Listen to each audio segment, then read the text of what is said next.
दिनांक 23 मार्च 2024 रोजी हिंदू एकता आंदोलन संघटनेच्या 1 नंबर शाखेचे उद्घाटन श्री विठ्ठल मंदिर जवळ पानाडे गल्ली खणबाग शेकडो कार्यकर्त्यांच्या उपस्थितीत खणबाग विभाग अध्यक्ष अवधूत जाधव यांच्या नेतृत्वाखाली करण्यात आले।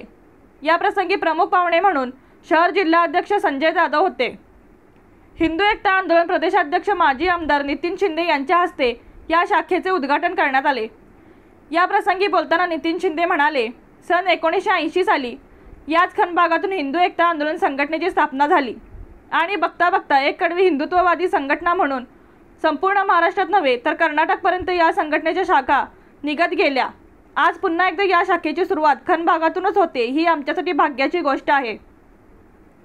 स्वातंत्र्य सेनानी बापूराव साठे यांच्या कुशल संघटन व लेखणी तसेच नारायणराव कदम यांच्या अभ्यासपूर्ण वक्तृत्वाच्या जोरावर ही संघटना वाढवली।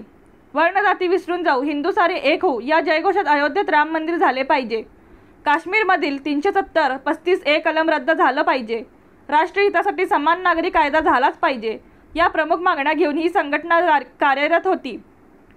त्यातील काही मागण्या मान्य झाल्या, परंतु उर्वरित मागण्या आणखी नव्याने निर्माण झालेल्या आहेत।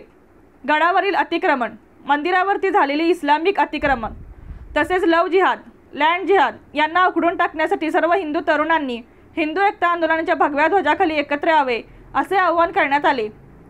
या प्रसंगी ग्रामीण जिल्हाध्यक्ष विष्णुपंत पाटील, जिल्हा उपाध्यक्ष पैलवान विजय टोने, ज्येष्ठ सदस्य दत्तात्रय भोकरे, मिरज शहर अध्यक्ष सोमनाथ गोटखिंडे, सांगलवाडी विभाग अध्यक्ष अनिरुद्ध कुंभार, संभाजी पाटील, कृष्णा नायडू, प्रकाश कोरे, वैभव लगड, प्रथमेश कोरे, महादेव चिकडे, श्रीधर मिस्त्री, संजय निकम, अतुल शिंदे इत्यादी उपस्थित होते।